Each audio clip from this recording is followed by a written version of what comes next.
嘿，大家好，我是你们的老朋友胖僧。今天咱们得好好聊聊一条重磅新闻，它不仅仅是新闻，更像是一面镜子，映照出当下全球科技竞争的波谲云诡。话说，美国驻巴拿马大使馆突然发话了，那语气就像是要掀起一场科技大潮，要用自家的美国技术把华为在巴拿马的电信基站给换掉。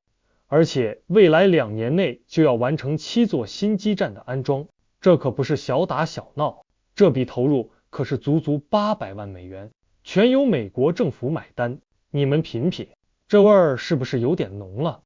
听到这消息，我脑子里立刻浮现出一部大片，主角当然就是这美国和中国了。美国大使馆声明里那句，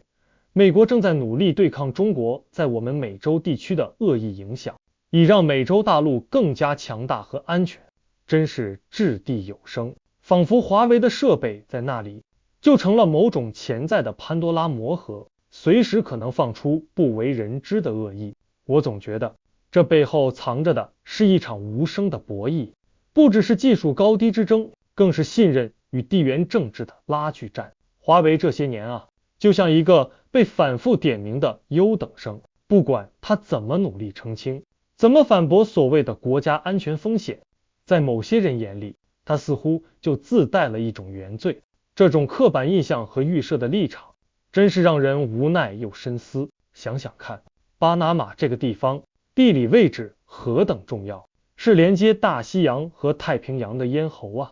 在这里部署电信基站，当然不仅仅是保障通话那么简单了。美国政府如此大手笔地掏出真金白银，而且毫不讳言地将其与对抗中国恶意影响挂钩，这明摆着就是要把科技基础设施也纳入到国家安全战略的宏大叙事中去。这800万美元，与其说是换设备，不如说是购买一种安心，或者说是对盟友的一种安全承诺，但更像是给对手打的一剂预防针。我在想，这种做法是不是有点像在一个小村庄里，2大家族为了争夺话语权，其中一家强行要求村民把另一家送的水井给填了，然后自己再出钱挖一口新的。村民们呢，他们或许需要水，但他们更想知道这水井到底有什么问题，是水质不纯，还是挖井人别有用心。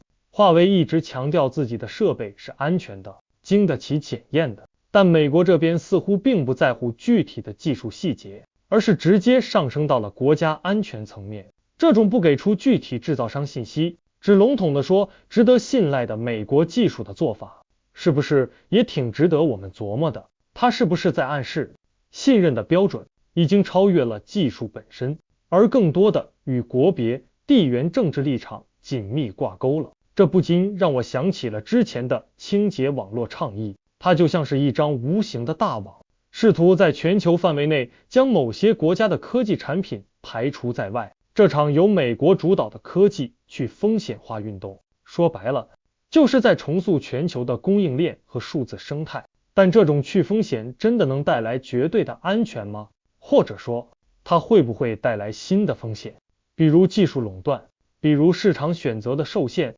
甚至会不会让一些本来能够通过技术合作获得进步的国家，反而陷入了被动和裹挟？对巴拿马而言，这无疑是个两难的选择，一边是既有的可能已经投入使用的华为设备，另一边是来自超级大国的资助和信任的橄榄枝。在国际关系中，尤其是在经济和技术层面，有时候选择权并不完全掌握在自己手里。巴拿马的这次更换，与其说是技术升级，不如说是地缘政治背景下的一种站队，是弱小国家在大国博弈中的无奈和权衡。他们可能心里也嘀咕，这800万美元真的仅仅是为了替换基站吗？它背后捆绑的会不会是更多的隐形条件，或是某种未来合作的默契呢？我们作为普通观众，看着这场没有硝烟的战争，真是感慨万千。当科技被赋予了太多的政治色彩，